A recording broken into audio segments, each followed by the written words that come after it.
새해가 되었습니다. 새해가 됐습니다. 새해하면 그런 새해라는 이 단어를 들으면 이 바다 위에서 저 지평선 너머에서 뜨거운 태양이, 붉은 태양이 이렇게 떠오르는 이미지가 떠오르게 됩니다. 여러분들 그 장면 다 보셨죠? 직접 동해바다 가서 보신 분도 있고, 동해바다 가서 보고 찍어 오신 것을 보신 분도 계시고, 저는 후자에 속합니다. 여러분들 어떤 기대와 소망을 가지고 이 새해를 시작하셨나요? 여러분들에게도 밝고 희망찬 새해가 그렇게 기대가 되시는지 모르겠습니다. 아마 어떤 분들은 해가 바뀌어도 그렇게 마음이 새롭지 않고 기대감이 없고 희망차지 않는 분들도 계실 겁니다. 여전히 어려움은 계속되기 때문이죠. 우리의 현실이 여전히 어둡고 여전히 무겁기 때문에, 여전히 버겁기 때문에 새해가 되었지만 마냥 밝고 희망찬 그 기대가 우리에게 있지는 않은 것 같습니다. 어떤 부류에 속하시는 것 같으세요? 기대감이 많다, 혹은 여전히 한 해를 살아갈 것 같으면 좀 이렇게 한숨이 나온다, 답답하다 하신 분이 계시겠죠.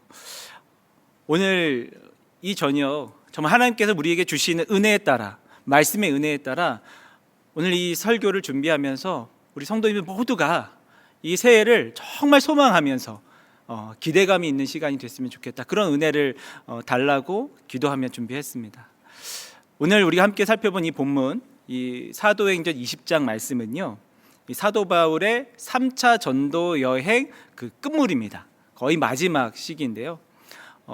이제 사도 바울이 에베소에서 꽤 길게 사역을 하다가 어떤 소동이 있고 여러 가지 사건들을, 그 과정들을 겪으면서 이제 예루살렘으로 돌아가야겠다라는 결심을 합니다. 그때 사도 바울에게는 예루살렘을 돌아가야겠다라는 그 결심 속에서는 그 다음에 벌어질 일들에 대한 각오도 있었어요. 예루살렘을 돌아가면 내가 체포당하여서 로마로 압송되겠구나. 그래서 이제 여러분들이 뭐 서신서를 들을 때 옥중서신, 감옥에 갇히는 상황까지 가게 되는 거죠. 그러니 예루살렘으로 가겠다라는 결정은 내가 곧 로마에 압송되어서 감옥에 갇힐 수도 있겠다는 것을 어느 정도 사도 바울이 예상하고 있었습니다. 그 결심을 하고 있었죠. 그러니까 지금 만나고 있는 이 형제들을 다시는 대면하여서 만나지 못할 수 있겠다. 이게 지금 이 사도행전 20장의 배경입니다. 그래서 사도 바울은 예루살렘으로 떠나기 직전에 그 마게도냐 지역, 소아시아 지역에 그래도 볼 수 있는 한 여러 형제들을 보려고 부지런히 다닙니다. 그리고 다 못 만나요. 다 못 만나서 또 어떤 분들에게는, 에베소 장로들 같은 경우에는 나 있는 곳에 와달라라고 해가지고 그렇게 마지막 만남을 갖기도 합니다. 그 마지막 예루살렘 가기로 결정을 하고 우리 형제들을 그래도 한 명이라도 더 보자, 한 명이라도 더 신방을 하자, 한 명이라도 더 격려의 말을 전달하자라고 바삐 움직이는 와중에 이 한 사건이 기록되어져 있는 것이죠. 오늘 본문 7절 말씀인데요, 제가 다시 한번 읽도록 하겠습니다. 그 주간의 첫날에 우리가 떡을 떼려 하여 모였더니 바울이 이튿날 떠나고자 하여 그들에게 강론할세 말을 밤중까지 계속하매. 이 사도 바울은 내일 떠나야 되는 거예요. 이 사람들 들어와 있는 이 사람들을 만나고 난 뒤에 내일 떠나야 되는 거예요. 또 다른 사람을 만나야 되는 거예요. 다른 사람 또 만나고 다시 또 예루살렘으로 가야 되는 그런 빡빡한 일정이었어요. 그런데 그런 애틋한 마음이 있다고 했잖아요. 내가 이제 곧 예루살렘에 가면 이 형제들을 다시는 못 볼지도 몰라. 그러니까 이 말이 자꾸 길어지는 게 되는 거죠. 지금 우리 다락방이 방학 중입니다. 그렇죠? 방학 중입니다. 방학을 하다가 번개로 만나면 할 얘기가 그렇게 많죠. 그렇죠, 그렇죠. 보통 말씀에 대한 얘기를 하고 은혜에 대한 얘기를 하고 아주 조금 이제 흑백 요리사 봤니? 거기 가 봤니? 이런 거. 요건 한 10분 정도 얘기하고 주로 말씀 얘기 많이 하시고. 오랜만에 방학 중 계속 한 주에 한 번씩 뵙다가 오랜만에 만나니까 너무 반가운 거예요. 할 얘기도 많아지죠. 우리 점심만 먹어요 했다가 차도 마시고 저녁도 먹고 집은 안 가도 돼 뭐 이렇게 하면서 길어질 수도 있죠. 그런 만남, 애틋한 만남. 또 어떤 다락방은 이제 올해 또 다른 구성으로 새로운 만남들, 새로운 리더들, 새로운 다락방으로 모입니다. 그런 다락방은 이 겨울의 번개 만남은 더 아마 애틋한 마음들이 들 겁니다. 사도 바울이 그런 마음이에요. 헤어져야 되는 거예요. 그러니 이 얘기가 자꾸 길어집니다. 사도 바울뿐만 아니라 성도들도 마찬가지였던 것이죠. 바로 그때 그 애틋한 만남, 오늘 보면 또 언제 볼까 하는 그 만남인데, 그 만남 속에서 비극이 일어난 거예요. 한 청년이 죽게 되었습니다. 그런 비극이요. 요 내용을 아마 익히 들었던 분들은 기존에 들었을 텐데, 유두고가 어려움이 당한 게 설교자 책임이냐, 유두고 책임이냐. 오늘 여러분이 존다면 무조건 제 책임입니다. 여러분 잘 하셨을 텐데 말이죠. 근데 저는 이 이야기가 조금 뭉클한 점이 있어요. 고군분투라는 단어가 떠올랐어요. 오늘 이 본문에서 고군분투라는 단어가 떠올랐어요. 사도 바울은 바삐 한 명으로 더 만나지, 한 교회로 더 가야지 하는 마음으로 정말 바쁘게 움직입니다. 그 마음, 다시는 못 보니까. 여기 들어와도 내일이면 떠나야 되니까, 저 같으면 이제 또 긴 여정이 있으니까 오늘 일찍 자고 내일 출발 준비를 잘 해야겠다 싶은데, 오늘 떠나니까 떠나는 마음이 더 애틋한 거예요. 그러니까 더 길게 만나자. 사도 바울은 하나로 더 알려주기 위해서 밤새도록 강론을 합니다. 성도들은 이 너무 존경하고 의지됐던 이 리더가 다시는 못 볼 수도 있으니까 조금이라도 한시라도 더 가까이 있으려고, 함께 있으려고 초롱불을 켜고 모임을 하게 됩니다. 이 청년 유두고는 아마도 일과를 보내고 왔습니다. 이게 출근을 했다가 왔을 겁니다. 뒤에 소년이라는, 아이라는 표현도 쓰는데, 보통 그 단어는 나이대를 지칭하기도 하지만 종에게 많이 썼던 표현입니다. 그러니까 잘은 모르겠지만 이 청년은 아마도 마치 노예 같은, 종과 같은 아주 고된 노동을 하고 이 자리에 참석한 거죠. 너무 피곤해서 집에 가서 쉬고 싶은데 사도 바울 선생의 마지막 강론이라고 하니까 찾아오고 싶은 거예요. 졸더라도 있고 싶은 겁니다. 고군분투요. 사역자도 성도도 이 청년들도 어떻게든 믿음 안에 살겠다고 고군분투하고 있는 거죠. 이 이야기가 뭉클합니다. 우리 얘기 같아서요. 잘하고 싶어요.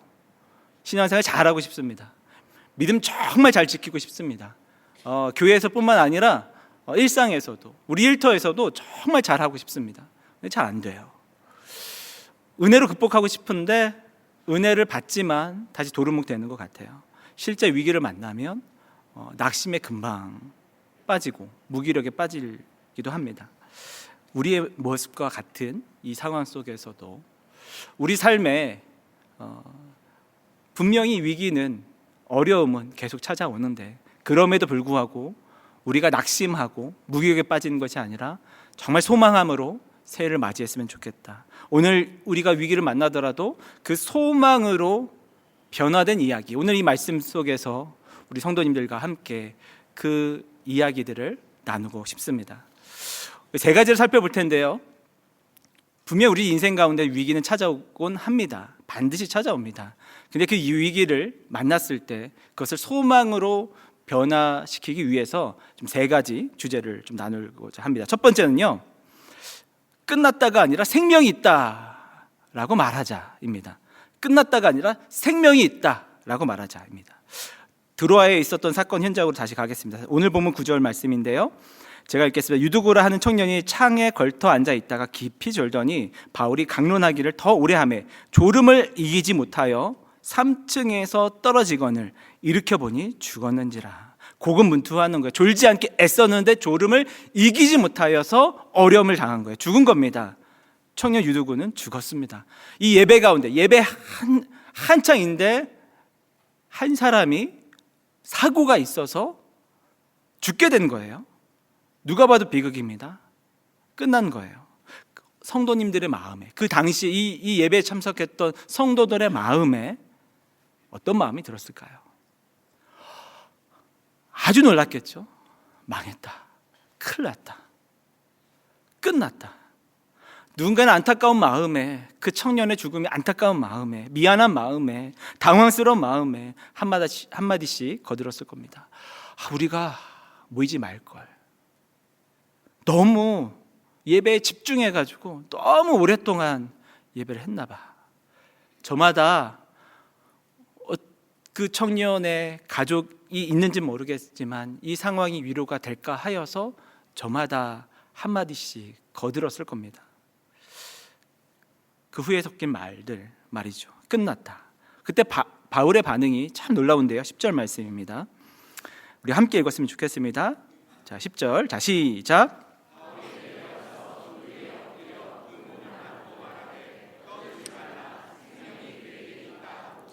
끝났다, 죽었다 할 때 바울이 떠들지 말라고 합니다. 조용히 하라, 조용히 하십시오. 그 말을 하지 마십시오라고 중단하고 바울이 선포합니다. 그에게 생명이 있다라고 말이죠. 이 절망적인 상황 속에서 이 유두고는 분명히 죽었는데 바울이 선포한 것이죠. 그 선포는 하나님의 어떠한 가능성, 하나님의 어떠한 일하심을 바울이 느낀 거예요. 본 것이에요. 그것을 믿은 겁니다. 그래서 선포한 겁니다. 위기의 상황은 우리에게 언제나 찾아오지만 그 위기를 해석하는 것은 우리 몫에 달려 있습니다. 어떤 사람은 이 상황 속에서 끝났다, 망했다라고 해석하겠지만 바울은 생명이 있다. 아니, 하나님이 일하실 거야. 하나님이 반드시 이 상황을 역전시켜 주실 거야 라고 말하게 되는 것이죠. 지난 한 해를 돌아보면서요, 여러 가지 시간들이 제 머릿속에, 기억 속에 스쳐 지나가더라고요. 여러 어려움이 있었습니다. 사역자로서 어려움이 있었습니다. 갈등이 있고 문제가 있고 위기 상황이 있었습니다. 좋은 공동체 다락방 안에서도 갈등이 생깁니다. 그러면 내가 뭘 잘못했나? 내가 부족해서 그렇지? 그런 염려가 막, 그런 그 자책하는 마음들이 막 올라와요. 왜 이런 일들이 생겼지? 잘 가던 이 공동체에 왜 이런 어려움이 생겼지? 왜 이런 갈등이 생겼지? 하고 말이죠. 내 역량이 부족한 것 같아. 그런 생각 말이죠. 그러한 문제와 위기와 갈등은 예측할 수 없이 찾아옵니다. 그런데 지나고 보니 깨달은 게 있어요. 진짜 이 건강함, 신앙의 건강함, 공동체의 건강함은 문제, 위기가, 갈등이 생기느냐 생기지 않느냐에 있지 않고 그 문제를 어떻게 다루어 가느냐에 있구나. 그것을 한 해 동안 많이 느꼈습니다. 그런 어려움이, 갈등이, 위기가 있었지만 그걸 잘 지혜롭게 정말 넘어가시는, 잘 감내하시는 우리 순장님들을 보면서 정말 이것이 신앙이구나를 많이 느끼게 됐던 것 같아요. 여전히 우리에게 건강의 문제, 경제적인 문제, 관계적인 문제가 찾아옵니다. 그런 위기가 찾아옵니다. 그때 우리에게 어떤 언어가 우리 입술에 있는지, 끝났다가 아니라 하나님이 살아계시다, 여전히 살아계시다, 살아계신 하나님을 믿자. 이것이 믿음의 고백인 줄로 믿습니다. 두 번째입니다. 두 번째는요, 혼자 버티지 말고 함께 예배하라입니다. 혼자 버티지 말고 함께 예배해야 됩니다. 이 드로아 공동체는 위기를 만났습니다. 그때 바울의 행동이 참 인상 깊은데요, 누군가 죽었어요. 그리고 우리가 이 결론은 알고 계시죠? 이 청년이 살아나요. 이 장면 속에서 어떻게 살아나는지를 한번 성경을 안 읽었다 치고 상상 한번 해보면, 소년이여 일어나 걸으라 이렇게 했을 것 같아요. 저 소년을 놔두어라, 걷게 하라 이렇게 했을 것 같아요. 그런데 오늘 이 성경은 그 장면을 그렇게 묘사하지 않습니다. 바울은 그저 그 청년을 가만히 안 씁니다. 사도행전 20장 10절 말씀 제가 다시 한번 읽겠습니다. 바울이 내려가서 그 위에 엎드려 그 몸을 안고 말하되, 바울은 어쩌면 한 것이 별로 없습니다. 앉는 거예요. 그리고 선포한 거예요. 그에게 생명이 있다라고 선포한 것 뿐이에요. 어떠한 기적과 이적이 행해졌는지는 이 성경에서 잘 기록되어 있지 않습니다. 그저 바울이 그를 안았다라고 나옵니다. 그리고 그 다음 장면도 참 인상 깊습니다. 11절 말씀인데요. 우리 11절 말씀 우리 같이 한번 읽어볼까요? 자, 시작. 올라가 떡을 떼어 먹고 오랫동안 곧 날이 새기까지를 이야기하고 떠나니라. 만약에 이 청년이 즉각 살아났다면요, 그 청년이 일어나 뛰어놀더라 뭐 이런 구절이 있었을 것 같은데, 오늘 이 장면에서는 성경은 그렇게 기록하지 않습니다. 언제 기적이 일어났는지 기적을 강조하지도 않습니다. 무엇을 이야기하고 있냐면 이들은 계속 예배를 드렸습니다 라는 증언을 하고 있는 거예요. 바울이 다시 올라가서 그 예배 처소로 3층이 되는 그 예배 처소로 올라가서 다시 예배를 드리고 강론을 하고 성도들과 교제를 하는 거예요. 한번 이 장면, 이 죽었던 사람이 살아나는 장면을 한번 생각해 보십시오. 어떤 일들이 있었냐면 바울은 이 청년을 꼭 끌어안았어요. 마치 그 고통을 공감한다듯이 꼭 끌어안았어요. 그리고 나서 3층을 올라가서 같이 예배 드리던 한 성도님이, 저 사람이 누군지 모를 수도 있어요. 그런데 그분이 어려운 일 당했어요. 이 청년이 죽었어요. 얼마나 놀랐을까요? 그 남아있는 성도님들과 함께 예배를 드려요. 마치 아무 일이 없다는 듯이 예배를 드려요. 물론 거기서 여러 가지 이야기와 말들이 오고 갈 수 있지만 성경은 굉장히 담담하게 어려운 일이 있었지만 다시 예배를 이어갔습니다 라고 기록하고 있습니다. 우리 어려움이 있을 때 그 문제가 해결되기까지 끙끙 앓습니다. 어떤 분은 이게 해결되면 공동체 나갈게, 목사님 지금은 제가 다락방 할 형편이 안 돼요, 이 문제가 해결되고 좀 여유가 생기면 그때 다락방 할게요 라고 하시는 분도 있습니다. 그 마음도 사실 알 것 같아요. 너무 힘드니까 가서 어떤 일 있으세요 라고 말하면 그 이야기를 다시 끄집어내기가 힘드니까 그러실 수 있을 것 같아요. 그런데 오늘 이 성경은 함께 예배하더라가 굉장히 중요한 대목입니다. 우리 인생에 바로 옆 사람이 이런 어려움을 당할 수도 있고 바로 내가 그런 어려움을 당할 수 있는데, 그때 우리가 무엇을 해야 되냐면 끝까지 예배를 붙들어라. 최근에 저한테 질문을 한 사람이 있었는데요, 누군지가 기억이 안 나요. 순장님 중 한 분이었는지 이제 이 교역자 중에 한 분이었는지 제 아내였는지 기억이 안 나요. 제 아내였으면 굉장히 좀 문제가 많은 거죠. 이게 당신이 힘들 때 어떻게 하세요? 라는 질문이었어요. 힘든 일이 있을 때, 괴로울 때, 지칠 때 어떻게 그것을 푸느냐라는 뭐 아주 식상한 마음 열기와 같은 그런 질문들인데요. 생각해 보니까 답을 할 게 없는 거예요.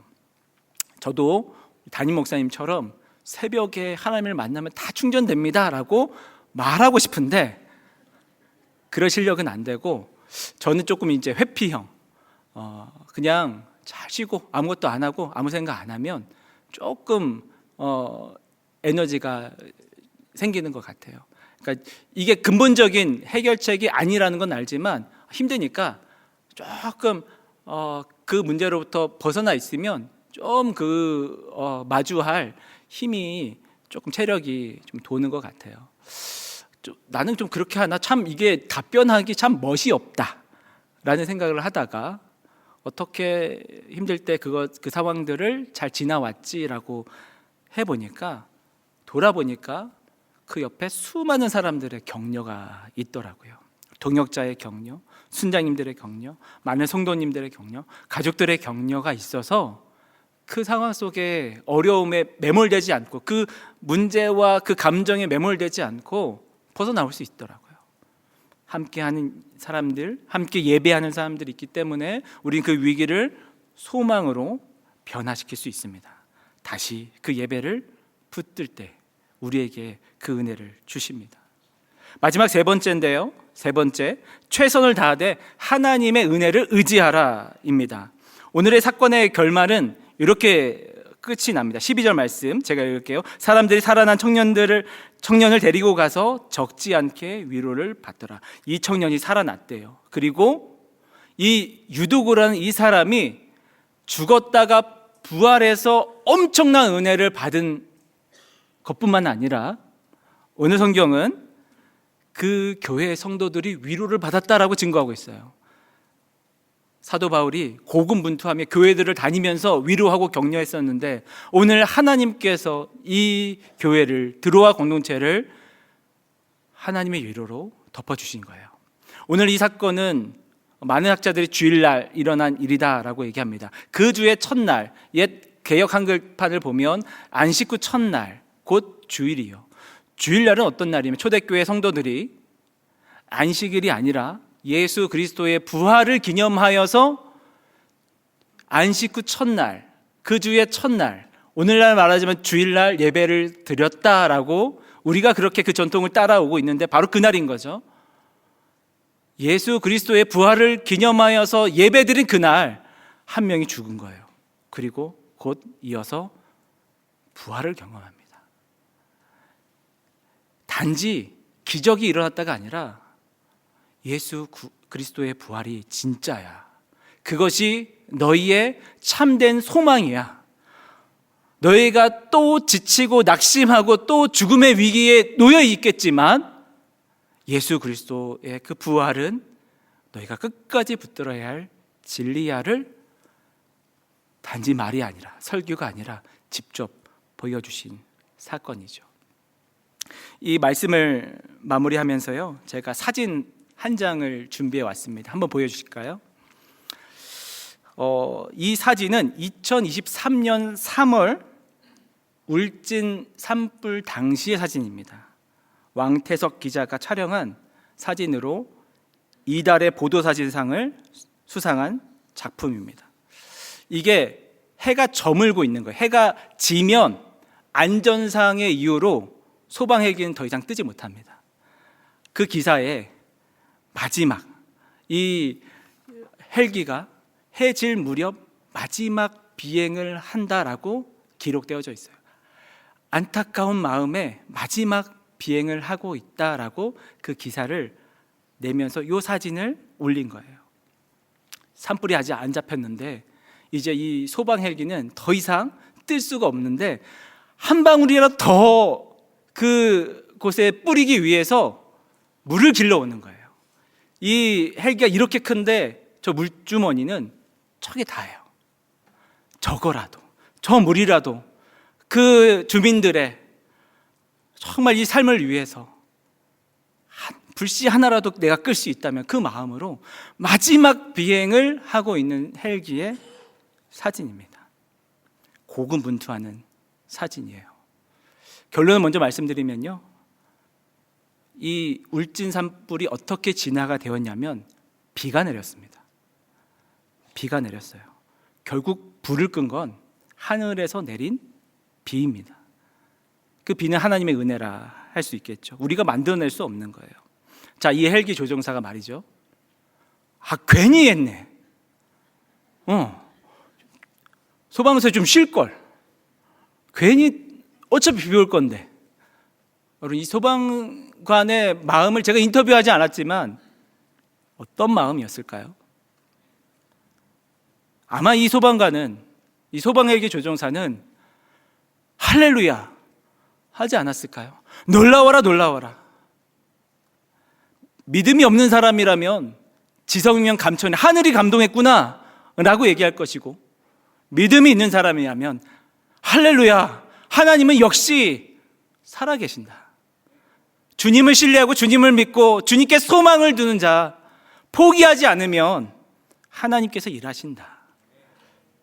오늘 이 새해를 여는 이 수요일 날 여러분의 이 사진을 보여드린 이유는요, 여전히 우리는 현실에서 위기를 만나고 고군분투하는 삶을 살아야 합니다. 그때로는 지루하고 지치기도 하고요. 그런데 하나님께서 비를 내리게 해 주실 거예요.